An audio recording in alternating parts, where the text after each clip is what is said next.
Greetings, everyone, and welcome to ION Africa. My name is Awasar. I'm Assistant Director for Academic Affairs at the African Studies Center at Michigan State University. And ION Africa is our weekly seminary series. I'm very happy today to have with us Jesús Caríabalí as our speaker. Before I pass it on to him, a brief introduction. Jesús Caríabalí is an African born in Buenaventura, Pacifico, Colombia. He has a degree in popular education from the Universidad del Valle, a master's degree in political science from the Institute of High European Studies in Madrid, and another master's degree in international relations and African studies. Currently, he is a doctoral student in anthropology at the Autonomous University of Madrid. Jesús has been a member of the Afro-Colombian social movement since the beginning of 2000. He is a member of New Citizens Organization, a member of Black, African, and Afro-descendant community of Spain, Grupo Afrodiasporade Madrid. He is a writer for the magazine Nném Be Queza in the section Africa and its Diaspora, and a member of the International Institute for Afro-descendant Research.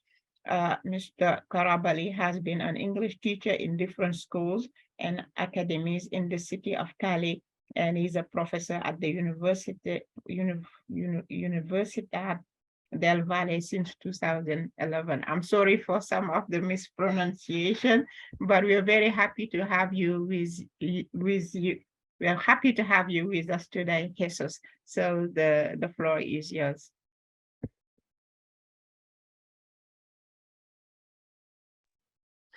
Okay, good afternoon to everybody. Thank you to Professor Hawa for the invitation. Do you hear me very well? Can you hear me? Yes, we're hearing you. Wonderful. Okay, thank you for the invitation. And thank you also to Mr. Ejanga Jones for making possible my presence here. I would like also to thank all people, all the students that are connecting and people that are also connecting in different parts of the planet. Okay, today we are going to talk about just like a general like presentation of the Black movement in Colombia, because the history is very huge, and I try to summarize in order that you can have like a whole let's say content of the history of Black people in Colombia, basically the struggle. I am calling this presentation the struggles of the Afro movement in Colombia, in order to present the struggle as something that is not new and something that some kind of way is being uncovered. And the first that I would like to point out is that the Afro movement is not a reflection or a consequence of Marxism. And I have to say this because many people believe that Black people basically in Colombia, and even in some places of Latin America, that Black people don't have a original, like a original root of fighting, or a original root of defending themselves and defending their rights. So it's very important to say this, because the Black movement in Colombia is being hidden for some academies that belong to the so-called white supremacy. So it's very important to say this, because the Black movement is being like putting behind all the time, and behind sometimes behind the left movement or behind the indigenous movement. And it's very important to say also that the Afro movement, I am using here the AF to refer to what we call the Afro movement, has his own worldviews and has his own epistemologies and the struggle that emerged within the African continent and also the African diaspora. And also we have some references like Benkos Viejo, that is considered one of the first leaders in what we know now as America. I mean the continent, not the country, but the continent. And we are going to talk about a little more about Benkos Viejo. Also, we have some references like Malcolm X. We all know, well, it's supposed that we all know Malcolm X because the other day I was watching some information and it happens to be that some people in the US don't know much about Malcolm X, but Malcolm X is one of the references of the Afro movement in Colombia. And Martin Luther King, okay, is more known than Malcolm X. And also Mandela, we have Rosa Parks, Angela Davis, the Black Panther movement, and Zapata Olivella, that is one of the greatest activists in the history in Colombia, not only for the Black people, but also for the whole country. Okay, having said that, so I would like to point that the Afro movement has like 3 stages that I have, you know, like set outside in order to point that the struggle is not new.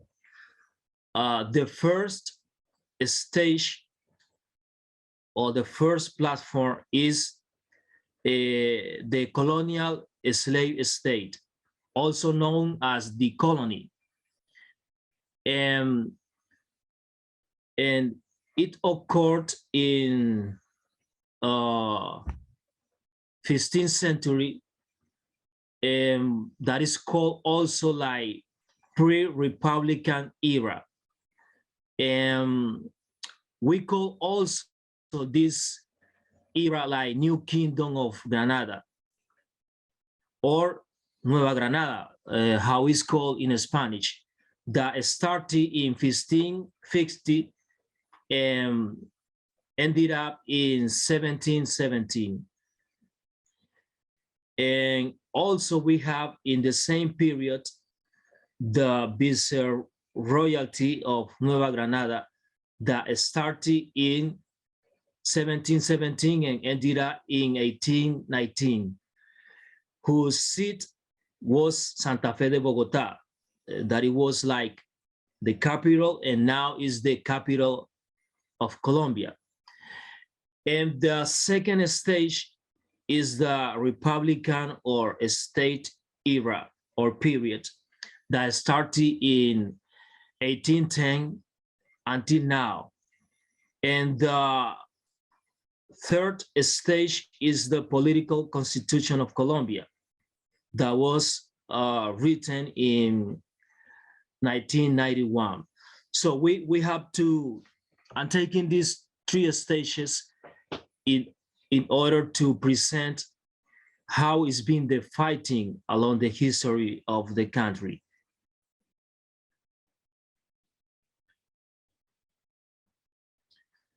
So in the first stage, in the colonial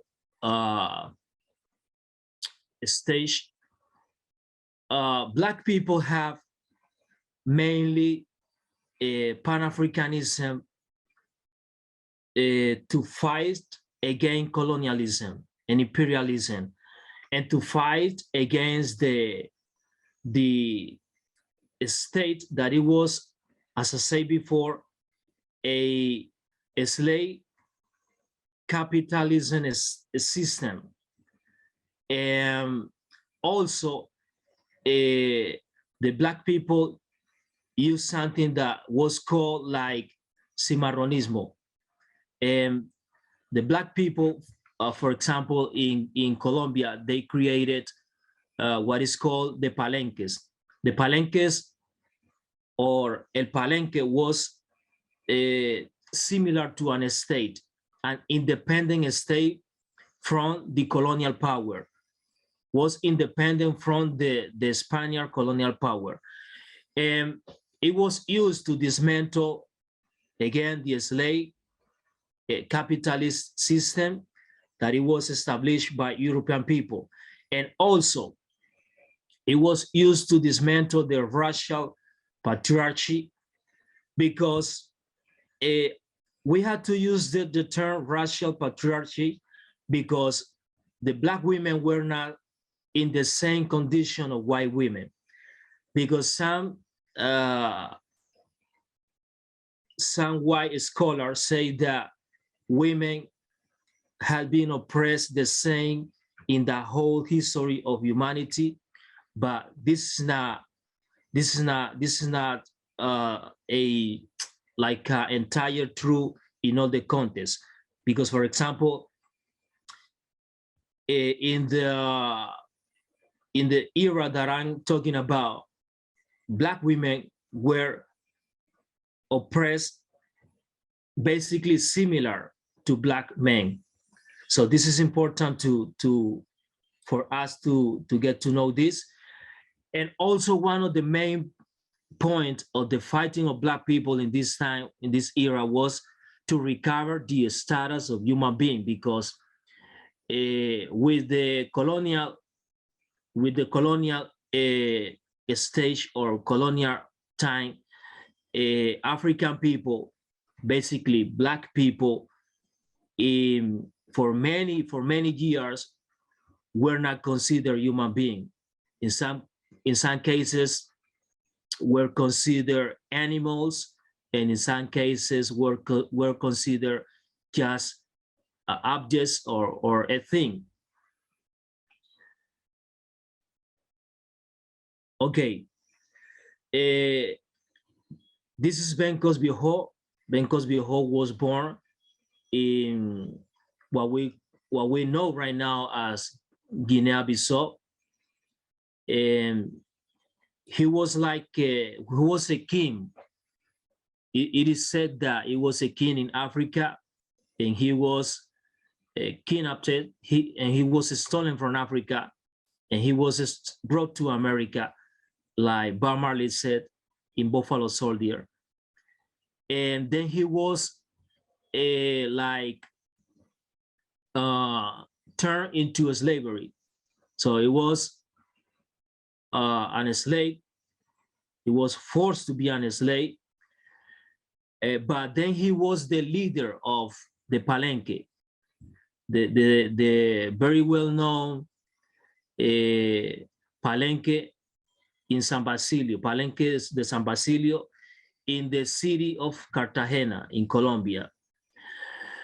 Well, Benkos established the Palenque with other African people, and they created, as I said before, as an estate. It was a small estate where they established their own rules, their own law, where they didn't allow white people to enter there.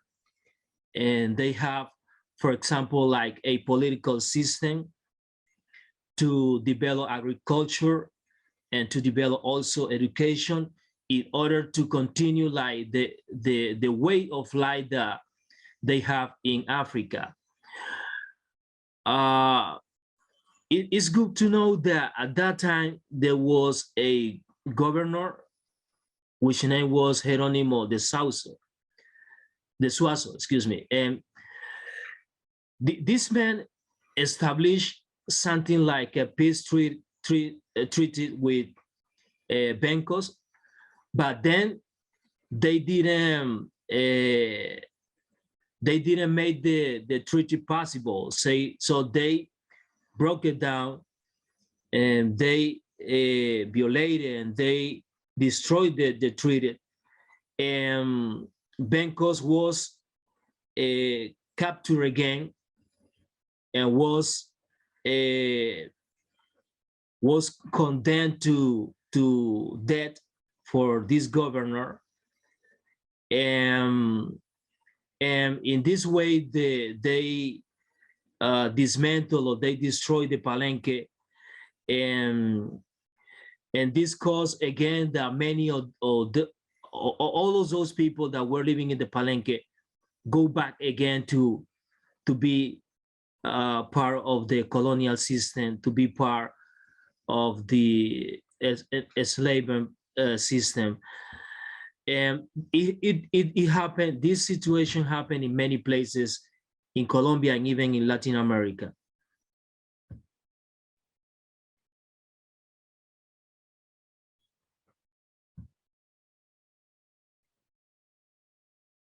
Okay, now we are going to talk about the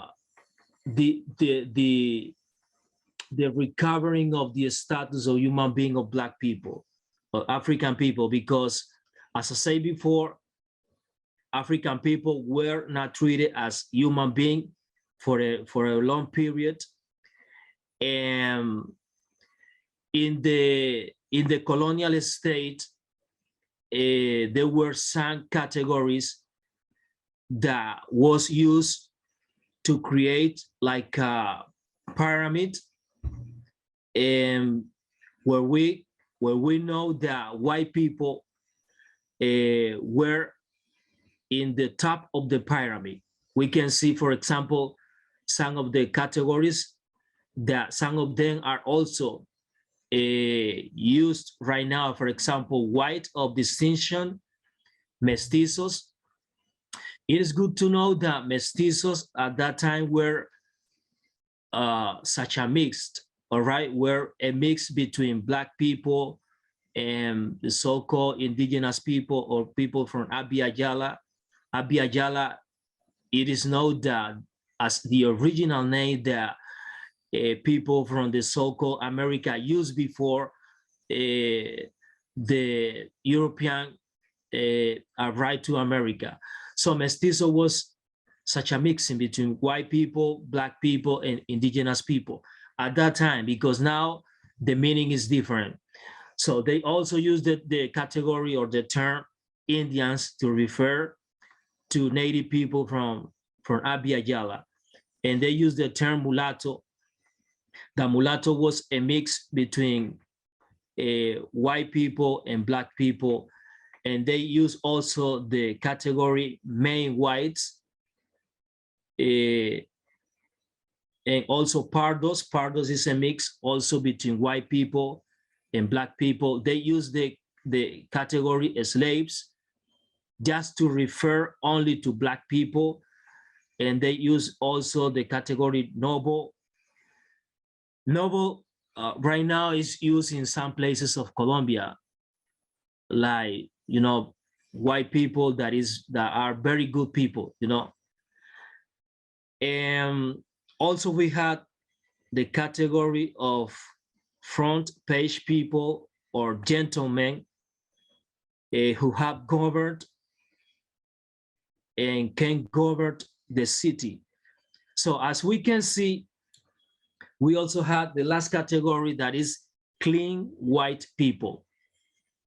Can you can imagine that when they use a category like clean white people, it means that the rest of the people were not clean. And when they use the category white people, it means that only white people can govern a city or a region at that time. And now is basically the same. So about these categories, as I said before, basically these categories in some kind of way are still in Colombia society. Okay, we move right now to talk about the second stage that I call the Republican or state era that started in 1810 until 1991. And the central points of the fight were to become independent from Spain. As we know, Spain at that time invaded Abya Yala, and then they changed the name to America or Latin America for those places that started to use languages like Spanish and French. And again, the second point was to recover the status of human being, because the fighting continued, because Black people were treated as things or animals that the so-called owners or slave masters can buy and can sell and can change among them in a market that we know as the colonial or slave system. But now appeared another point, that was to obtain citizenship, because once the colonial state was finished, for many reasons, in some cases because of the revolution and the revolt of Black people, like we know in Haiti, like we know in Jamaica, or in what we know now as Panama or Mexico. So Black people started in similar places, revolt and revolution, and they in some kind of way destroyed the colonial slave system. But later on, the white people created the republics, states or countries. Once Colombia was established as a country, then Black people and also indigenous people, the so-called indigenous people that are the native people from America, the so-called native people or the so-called original people, they started to fight to obtain citizenship. And to obtain citizenship, it was similar as to gaining the status of human being, because being a citizen, it allows people to walk freely around the city or around the place they were living. And also it allows people to vote, to buy a house, to go to a school, to the school system. But it will take a lot of time for Black people to get to being considered as citizen, as human being again, because in some kind of way, Colombia has a very, very strong structural racism that does not allow Black people to be recognized as citizens. And then with the abolition of the so-called slavery period, in May the 21st, was in 1851. So Black people started the way to gain the recognition of citizenship. And also in this period, we have the women, Black women, continue with their struggle to destroy or to dismantle the patriarchy that was a very a strong way for the slave master to maintain Black women in the condition of, working for free for a long period of time.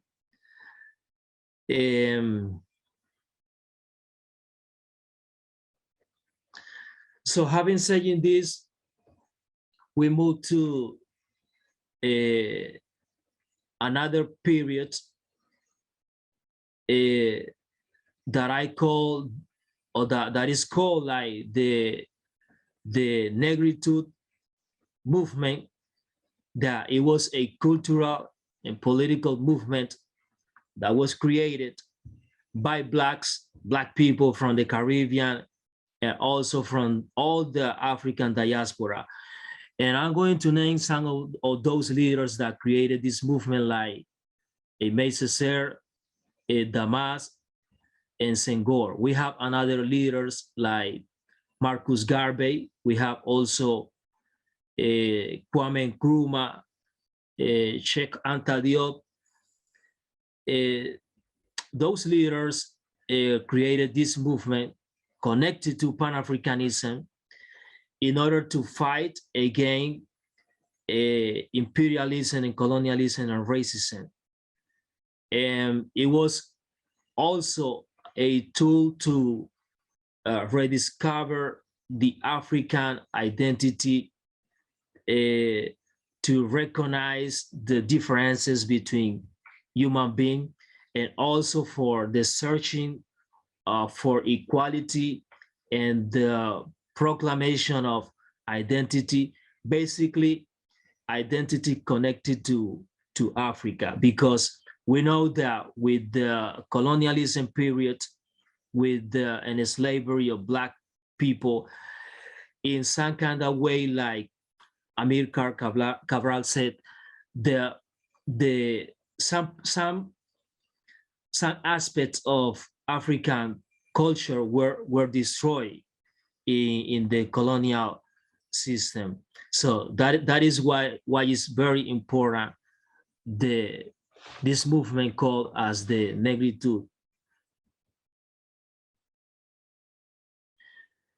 And now we have in this period, in the years 30 of the last century, we have another leaders that came out.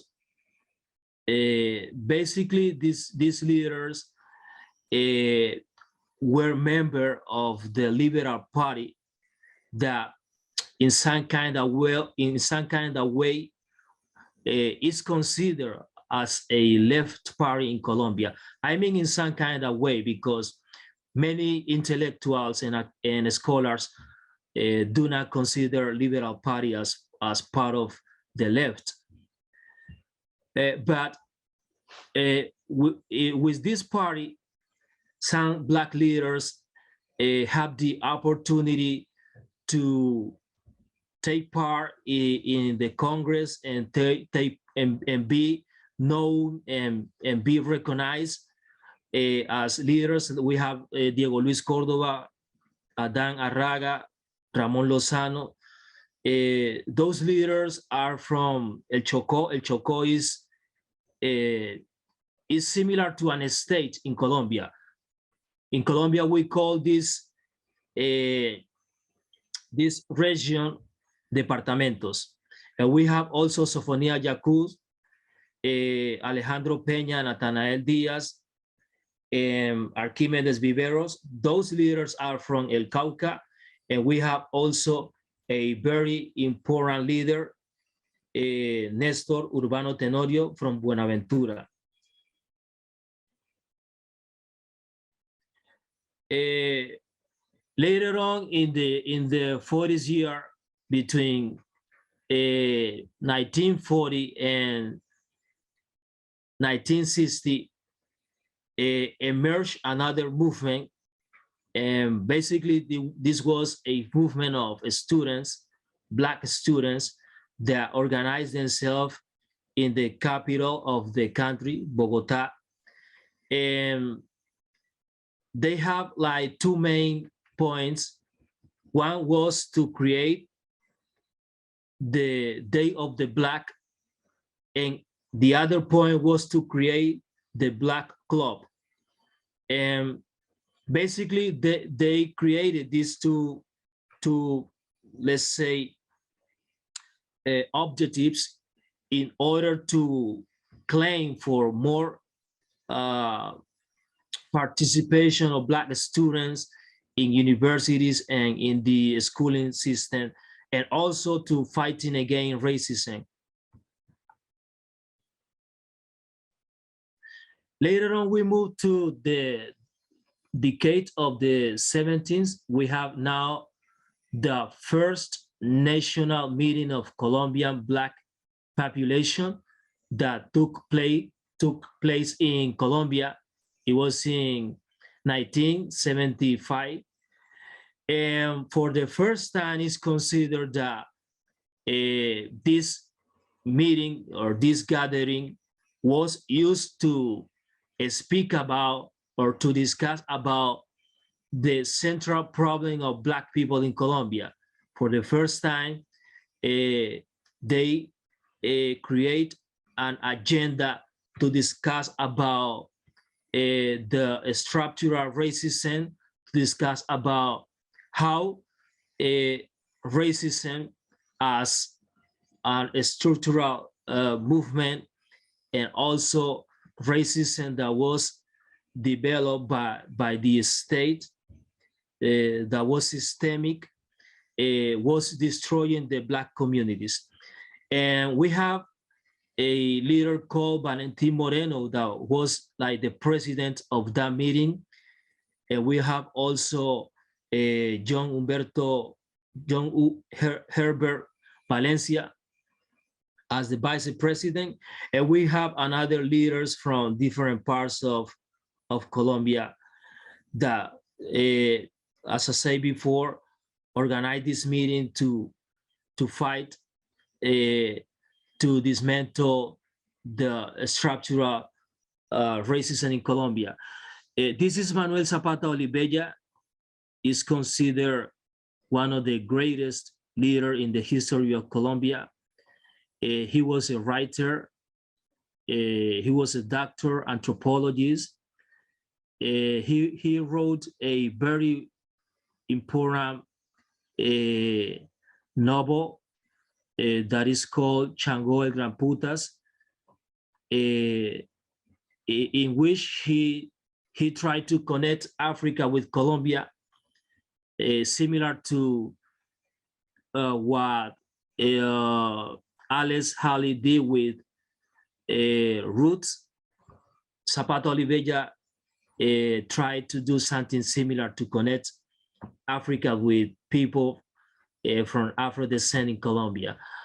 Olivella was the organizer of the first Congress of Black Culture of the Americas that took place in Cali, Colombia in 1977.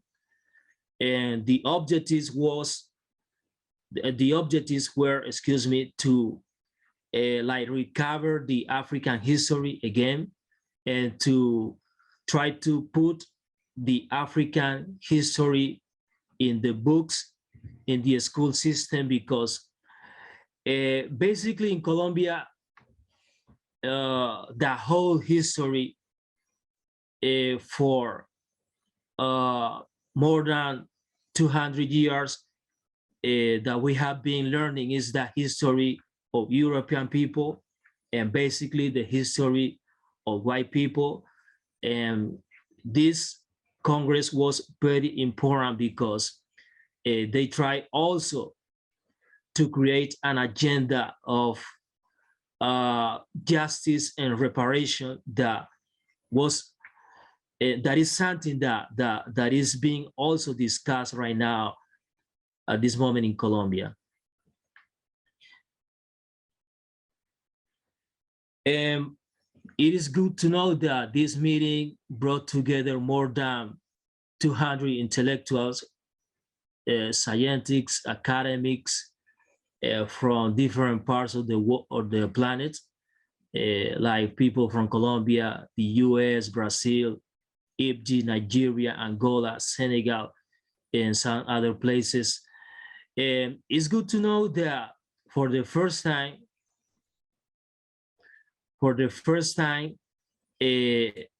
Latin America appear in this conversation, in this kind of Congress, because some kind of way Latin America is being like disconnected from Pan-Africanism. And we have some leaders that participated in this Congress, like Charles Fright, and Larry Neal, Wole Soyinka, that is a very well-known Nigerian writer. We have also Wande Abimbola from Nigeria, and Abdias do Nascimento, that he was an historical activist from Brazil. Then we move to the struggles of Black people in the 80s. And now we can see that the struggle took part basically in the streets. We have civic strike in Chocó, that is in a part of El Chocó, in the north part, that is the Pacific coast. And also we have a famous strike known as the Tumacaso. It is essential to know that all of these strikes were organized for Black people, again, fighting and claiming for justice, claiming from drinking water, claiming from the school system, for universities. And we now are going to see that the same we find in the years that continue. In the third scenario that I call the Black communities in neoliberal context and the political constitution of 1991. And we have that in this period, Colombia was written a new constitution because the last one didn't consider the diversity of the country. So many people from different communities were invited to this event, but it happens to be that Black people didn't have representative in this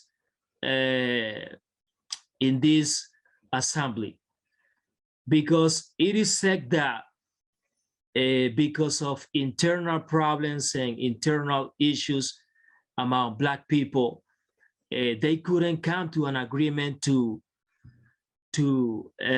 get to elect one person or two persons to represent Black people in this assembly that was going to be used to write the new constitution. And they say that if it wasn't for indigenous people, the Black people were like being outside of the discussion. But we found that indigenous people had more support in this assembly, in this national constituent assembly, because Colombia, in some kind of way, is an indigenous country. So I mean with this term that for the so-called mestizo people, that right now mestizo people are similar to white people, they give more opportunities to indigenous people. So they give more credit to the fighting of indigenous people in Colombia. That's why indigenous people get more support than Black people. So indigenous people were in the discussion, but Black people were not. So it is said that indigenous people, the indigenous people that were representing there, they give the opportunity to Black people to be part of this assembly. And later on with this assembly, the debate was about to recognize Colombia as a multi-ethnic country, or to recognize the multi-ethnicity of the nation, in order to give more opportunities not only to indigenous groups, but also to Black people. So with this assembly, the Black population get to know 2 seats in the chamber. That is called right there in Colombia, the Cámara. It's similar to the Congress. So with these 2 representatives, the main point was that these 2 representatives, either a man or a woman, fight and carry the voice of the community to the Congress to discuss about the main problems of Black people. Along with this new constitution, we have the so-called Law 70, that it was established in 1983. And this law was established to recognize that Black people have been living for a long period in the rural areas along the rivers of the Pacific coast. And this law is very important, and it's very particular because it's one of the few laws in the whole continent, I mean America, that recognize Black people as the owner of the territory that they have been inhabiting for a long period. And this is good to know because with this law, Black people can protect themselves from a foreigner that want to occupy the territory, to establish companies, or to use the territories to harbor, for example, marijuana or weed, and to harbor products in order to create drugs.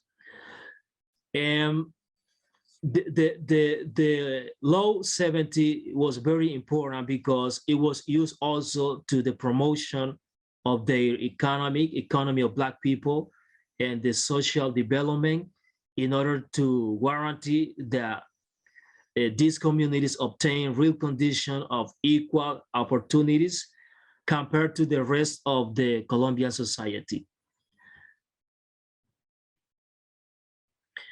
And with this law, we also can see that the Black people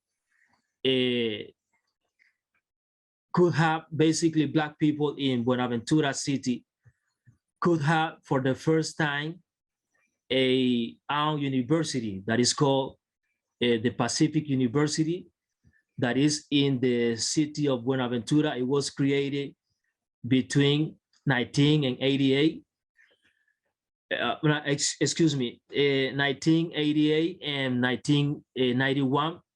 It was established in this period, but we had that this university still have many problems. It's a small university, and we can see that in the struggles that continue, we can see that the Afro-Colombian movement, basically the women have been continue with the struggle, claiming for more opportunities and claiming for the building, the whole building of the university, the Pacific University. And it's very important to mention that Black women have been in the struggle from the beginning. And it is very important to know this because some academies, some white academies have been saying for a long time that Black women haven't been part of the Afro movement. And we can see that, for example, Black women has many organizations like the Association of Afro-Colombian Women, also known as AMUAFRO. This association was born in the 90s. And also we had the National Network of Afro-Colombian Women created also in 1990. This is good to know because, as I said before,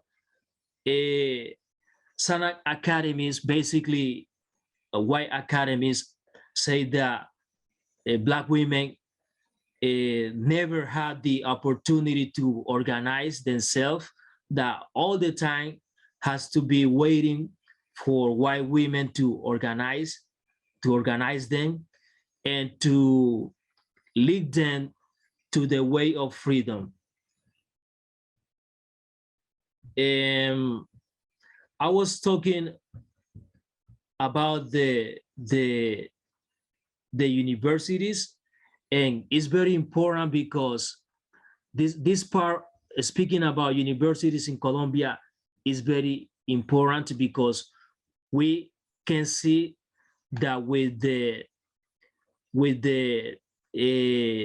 let's say new beginning of universities in Colombia, we had like the resurgence of the Colombian Afro student movement that was started in the 70s.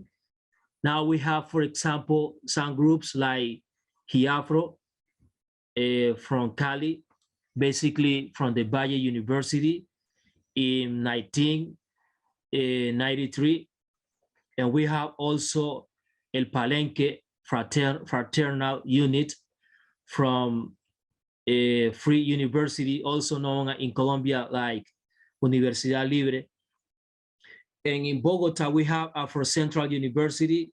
We have also in Cali, Colombia, at the Valle University, we have CADUVE organization, one of the most famous organization right now in Colombia. We have also the Quilombo, place for Black community. And we have then the Enewa, that was like a huge organization, like a huge movement that gathered all of those organizations. Unfortunately, the Enewa didn't last longer, also for some internal problems, but with the Enewa, we have more recognition, and we have well, connected with the Enewa and the fighting of the leaders. We had the opportunity to have to force Colombia a state to establish particular spots for Black people at universities. I mean, Colombian students, Black students from Colombia can have the opportunity to obtain a spot,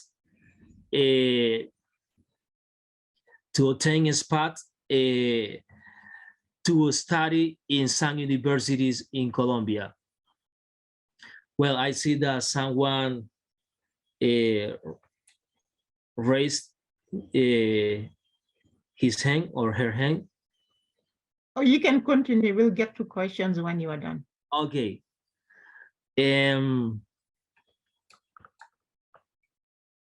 Okay.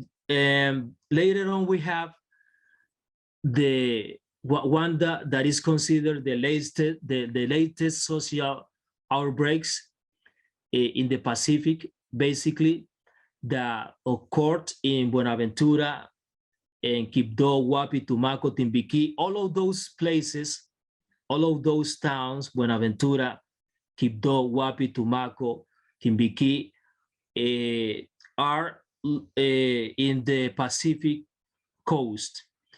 And the mainly points of this fighting was to fight for decent employment, drinking water, hospitals, the elimination of violence, the building of sports centers, the construction of universities, or the building of schools, the improvement of the infrastructure of the towns, of those towns that I was mentioned, and also the elimination of the structural state racism. And something that is very important to know is that in many places, people believe that in Colombia, there are not Black people. And I'm saying this because sometimes people ask me, when I say that I was born in Colombia, people ask me, are there Black people in Colombia? I don't see Black people in Colombia, people say. Well, it's good to know this because in the last census or the last survey, millions of Black people were eliminated. So we have now that was called the statistical genocide against the Black population. Colombia is a country that has more or less 48 millions inhabitants, of which 2.98 millions self-identifies or recognize as Black Colombian, or also as Raizal or Palenquero or Afro-Colombian.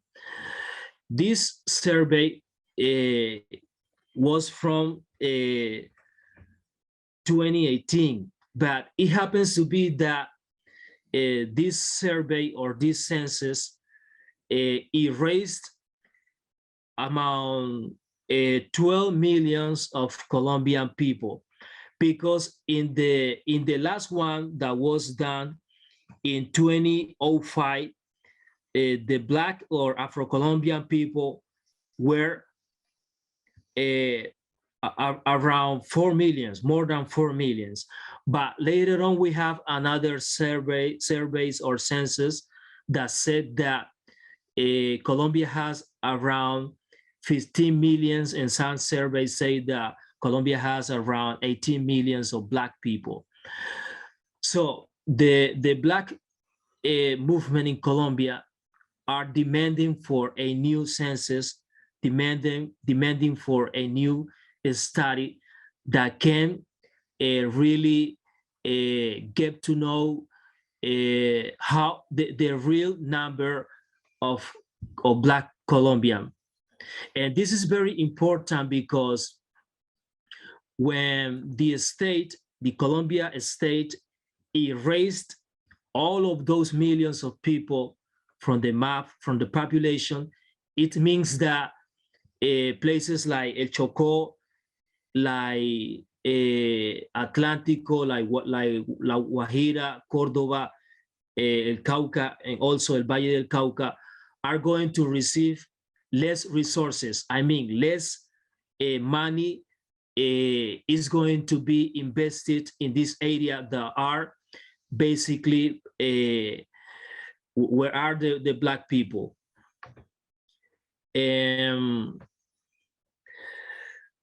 I am about to finish, and I would like to point the present and the participation of Black people in the historical path.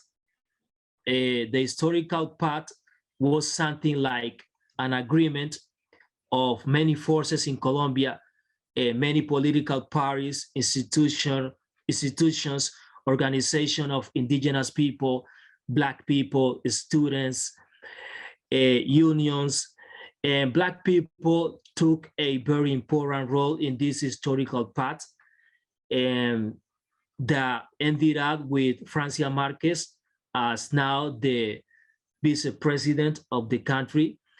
And the Black people that took part in this movement, okay, some part of the Black movement, also known as Ubuntu, took part in the historical path.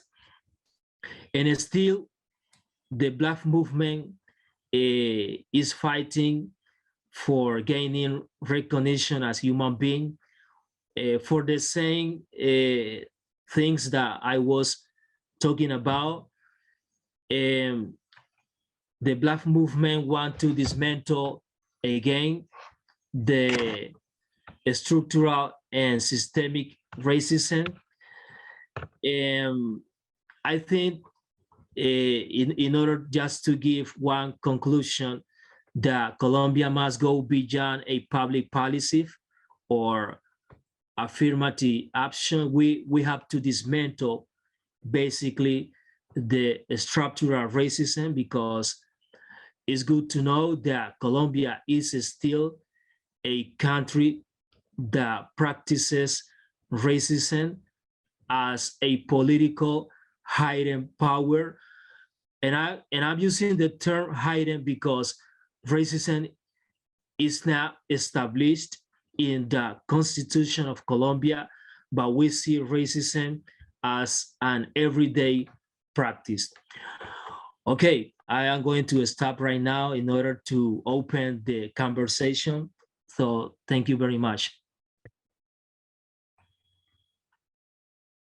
Thank you very much, Mr. Caríabalí, for your presentation. Usually in African studies, you don't hear very much about Latin America. So we're very grateful that you are here, that you share the history of Colombia. And we also want to thank Ejanga for suggesting that we invite you. So thank you so much. If you have questions, you can type them in the Q&A section. You can also raise your hands to be allowed to speak if that's something that you would like to do. I just had a question. At the end, I saw that the universities, there is a lot of activism in the universities, and I was just wondering, are there similar activism in the cultural sphere? For instance, like artists playing a role in the Afro movement in Colombia, maybe. Yes, you being artists playing a role in Colombia movement? Artists? Yeah, like you mentioned, there was a focus at the end of your presentation on the students, the activism of the students. I was wondering, other parts of society like artists, what role are they playing in the Afro movement in Colombia? Yes, I forgot to mention the part. I forgot to include it, but yes, many artists have been taking place in the activism. I can mention, for example, Chokip Town is a group of what we know as urban music, hip hop, rap, and Chokip Town, also Candyman, another singer that was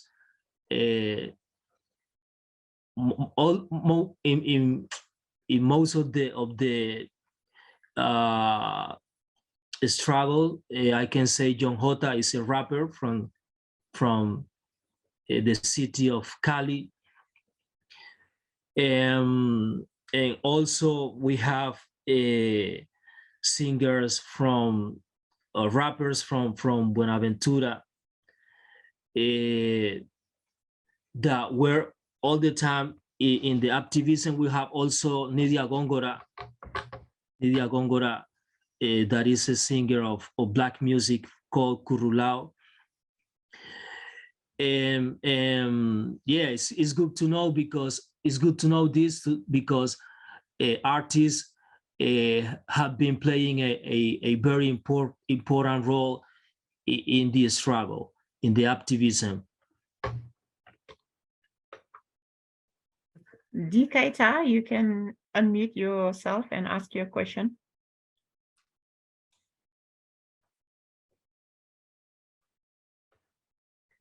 Keita? Okay, while we get to that, you have questions. Ejanga had a question for you. What Okay. are the next steps in the Afro-Colombian movement in order to increase or develop opportunities or contact with African diaspora? Well, we are trying to, when I say we, it's because I include myself. We are trying to create an organization that can establish a conversation with the African continent to continue the linking, because we know that for a long time we have been trying to do many things, but those like projects haven't come to a real aim. But now we have the opportunity with Francia Marquez, that is a Black woman, that is the second most important person right now in the structure of the state. We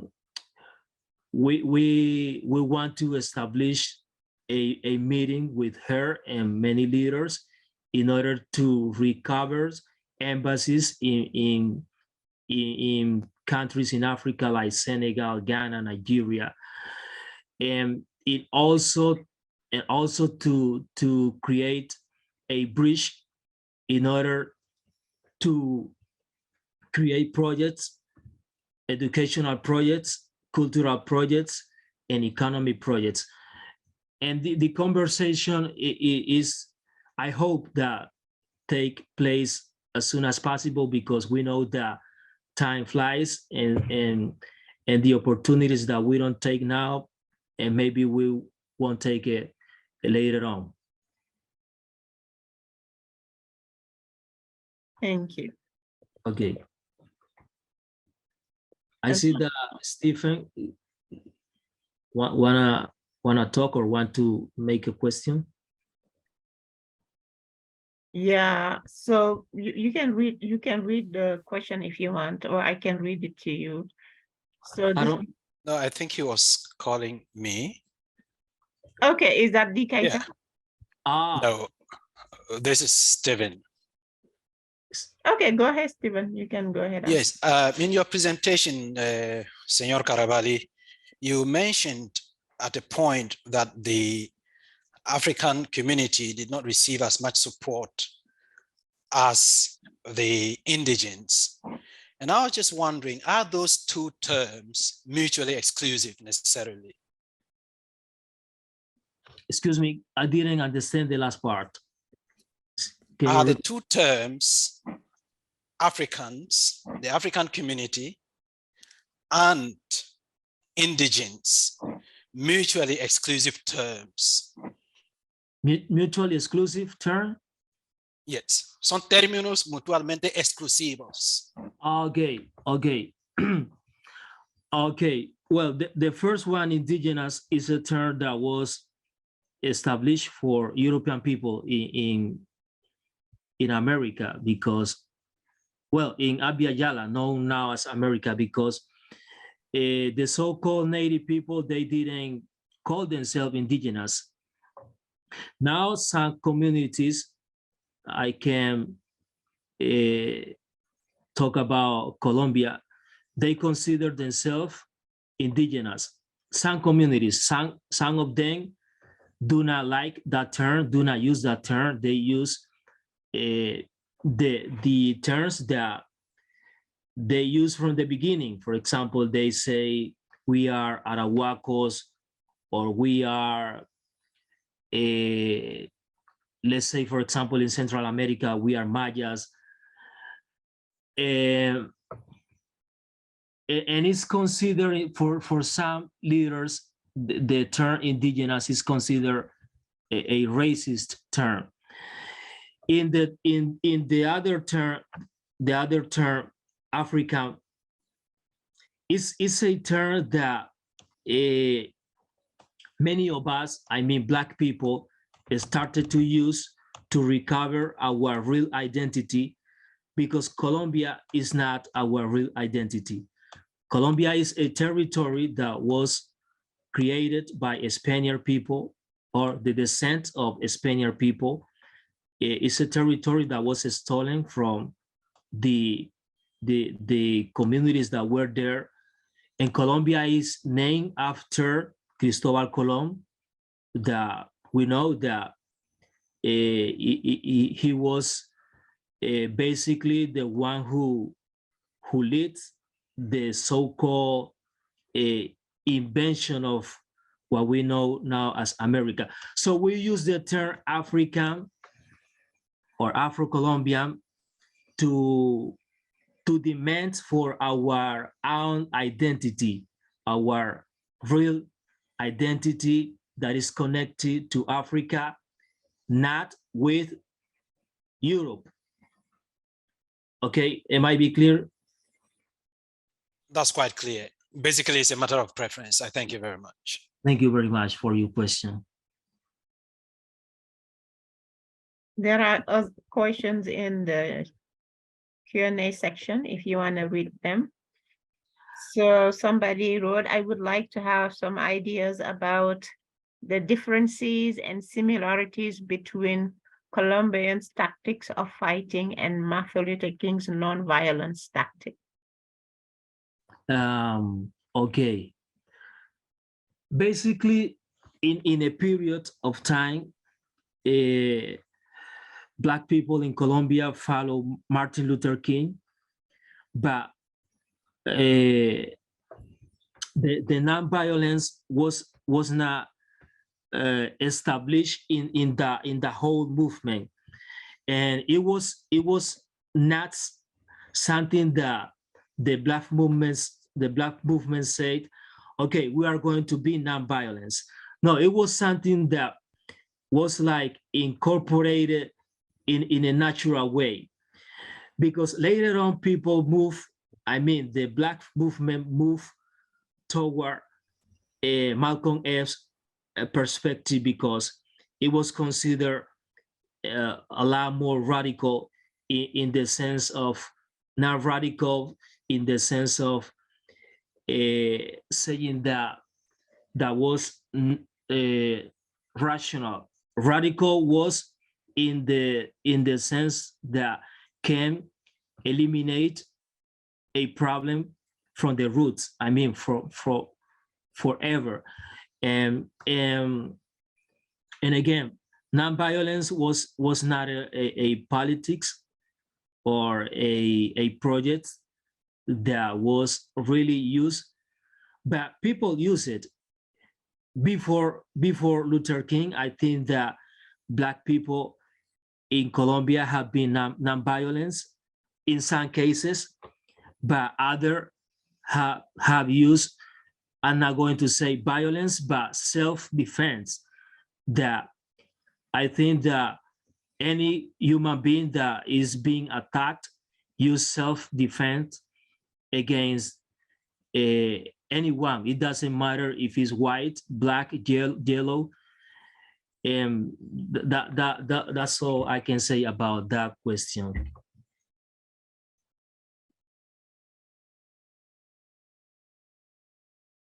Thank you. We have another question from Margaret. So she wrote, thank you for the interesting talk. In the quest to establish the African place in Colombia, do you have any African language being taught at the university? In Palenque, in the north of the country, they use they call it dialect or dialect. That is a mix between Portuguese, Spanish, and Swahili. They call it palenquero. And the palenquero it was taught for a period in la Universidad Distrital in Bogotá, in the capital of the country. At this moment, I don't know if they continue teaching the languages. And maybe with the new projects, I mean, when I use the term project, I mean this government, maybe these languages is going to be taught maybe in some universities, basically in this area, in the north of the country, like in Cartagena, Barranquilla, Santa Marta. Because in the Pacific coast, I don't think so, because we are African, but you know, the African and the African diaspora is diverse. So I don't believe that in the Pacific coast can be taught, but maybe, as I said before, in the north area, yes, it's possible. But we want to learn. We want to learn some languages from Africa, like Swahili, and for example, I would like to get to know Wolof or some the so-called Mandinga languages, and well, some people in Colombia, some Black people study Arabic that is not considered an African languages, but the roots. Well, I have been studying that. For example, Che Cantadiot and Wationgo, they say that Arabic is also an African language. Thank you. Okay. So you have a comment from Lewo Zulu, who is the interim director at the African Studies Center. So thank you very much for this comprehensive look at Afro-Colombian and their continuing struggle for equity under the law, institutions, and society.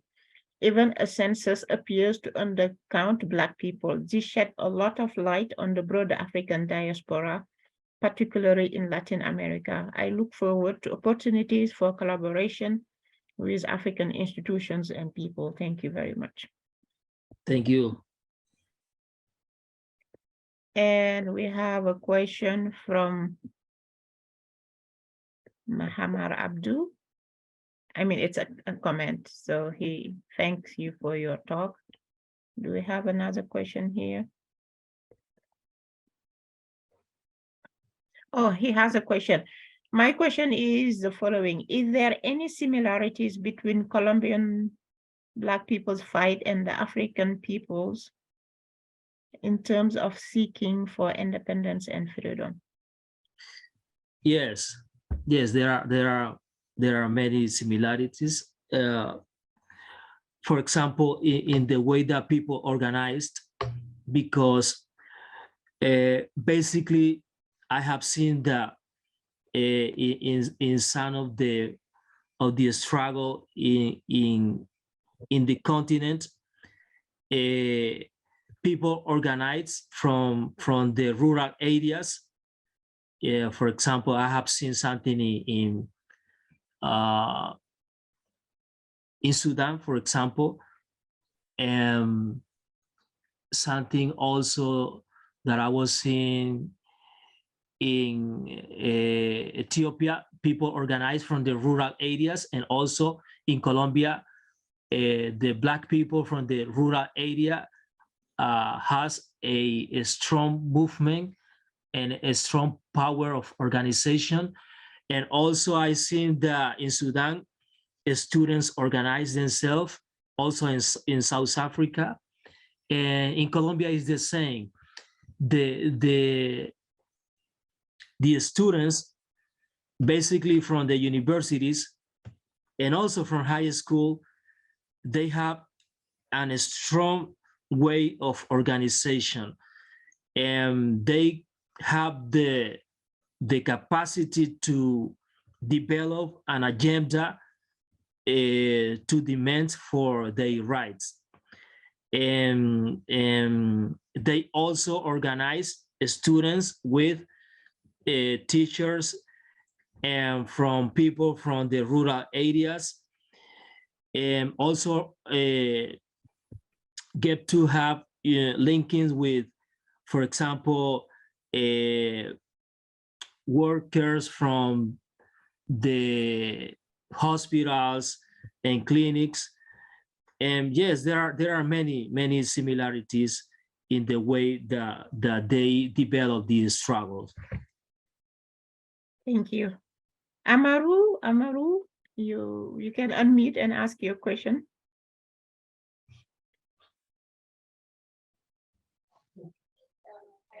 Hello, can you hear me?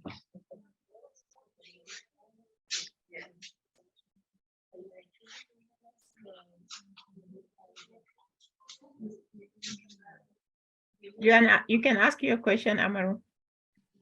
Can you hear me? Yeah, we can hear you. Oh, sorry. I'm out of the house, so I'm not coming here right now. My question to the brother Jesus first, I appreciate it. Can you speak a little bit louder, maybe? Okay. 1 second. Hello, can you hear me? Yes, we can hear you. Go ahead. Oh, sorry. I'm probably placed right now. I appreciate the invitation for this event. I would like to ask the brother Jesus if, excuse me, what's the future for the Black movement in Colombia now that we got a Black vice president now? I mean, the first Black vice president in Colombia. So, what's the future? What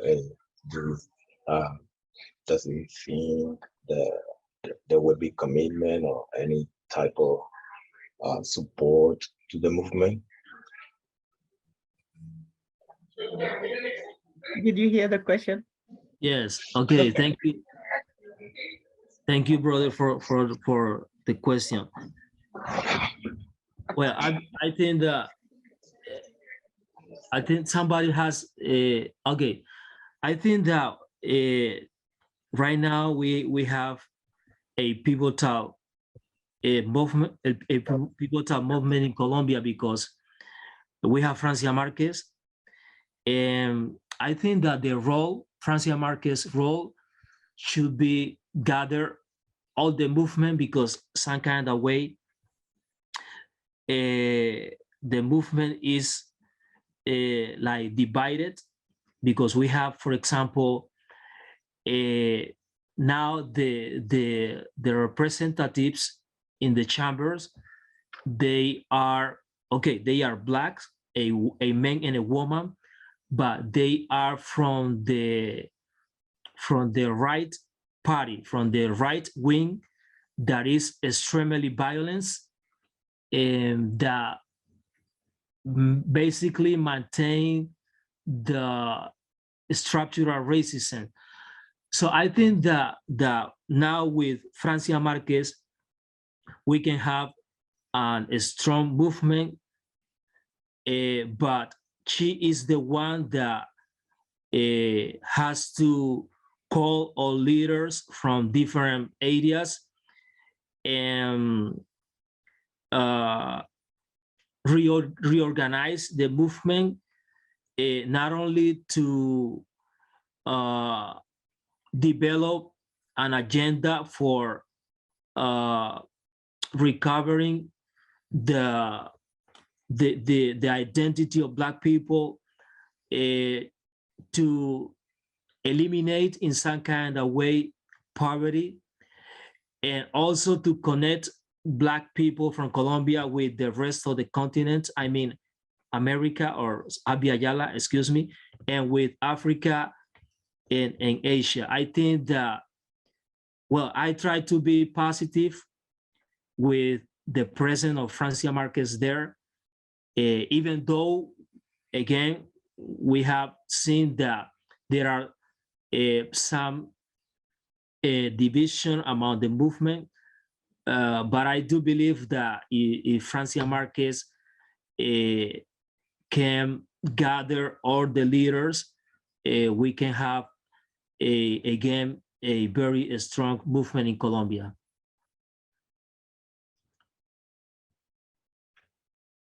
Okay, thank you very much. Okay. Thank you. So you have some comments from Rose. Okay, thank you for this excellent presentation. I have learned a lot and I really appreciate how you highlighted Black women participation in this struggle. So that was a comment from Rose Dengue. And Okay. then a question about, are there links, connections between the Afro movement in Colombia and the Black Lives Matter in the US? When I was in Colombia, we tried to make a linking, but I don't know if the connection is still. And I think that it should be.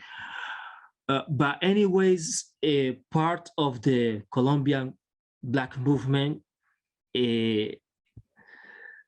really follow the movement in the US, but another part doesn't want to follow because they consider that in many aspects, the movement in the United States want to impose like a global agenda.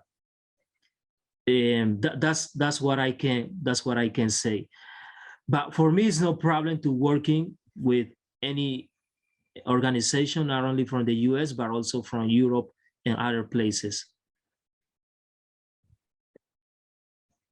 Thank you. You have a comment here from Leona. He said, it's a great pleasure to finally meet a Black Jesus. Thank you in advance. Thank you. Yes, about Jesus, Jesus is also an African name. The original name is Joshua, and the sound Jesus is from English, and Jesus, that is quote unquote my real name, is from Spaniard culture. Wonderful. So you have a question from Smith. Thanks for such a good presentation. In the diversity of Africa, have you been able to trace Colombian origins from Africa? Why are you aligning them to Africa? Well, this is a project that we have to develop. Like 20 years ago, a professor from Howard University went to Colombia, and he gathered some information with he gathered some information, and he took it to a lab in the US, but he never returned the results. So we don't know much about exactly which places of Africa we are.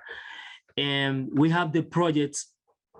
I mean, many Black people in Colombia have the project to go back to Africa in order to get to know, to try to know which place of Africa we are. It's something difficult. Well, in my case, my last name is Caríabalí, and I can trace searching in Calabar Kingdom, that is now in Nigeria and in some parts of, I guess, Cameroon, Ghana, and Togo. But for other, is very, very hard because they were disconnected with their last names, because now the majority of people in Colombia, Black people, have Spaniards names and also Spaniards last names. So this is something that we have to do. In my case, I hope to do a starting from Senegal now in March, and then I will continue traveling inside of the continent, willing God.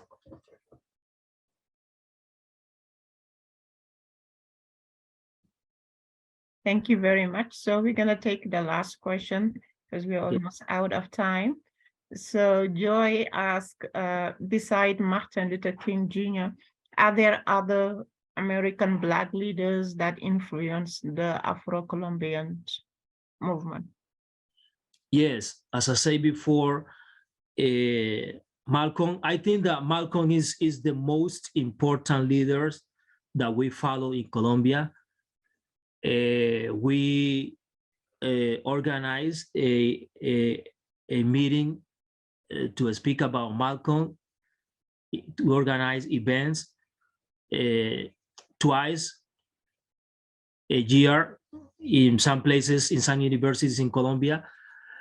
We also follow, in my case, Angela Davis, Bell Hooks, because, for example, Bell Hooks had been teaching us, well, she passed away, but she taught us about how to understand the patriarchy and how to understand that in some kind of way, Black men are part of the problem. Also, yes, we know that Black men are part of the problem, but are not the main problem. And other leaders like Nkrumah, Amilcar Cabral, I'm speaking about leaders from Africa. And also other leaders from the so-called Caribbean, like Fanon, Césaire, Glissam, and Firmin. Okay, that's all I can say for now. Thank you so very much for sharing your research with us today. We appreciate it. I personally learned a lot and based on the comments, I think the audience also learned a lot. So thank you so very much for coming and sharing. We appreciate it. Thank you everybody also for attending and for asking questions. We'll see you next time. Bye everybody. Thank you. Bye-bye.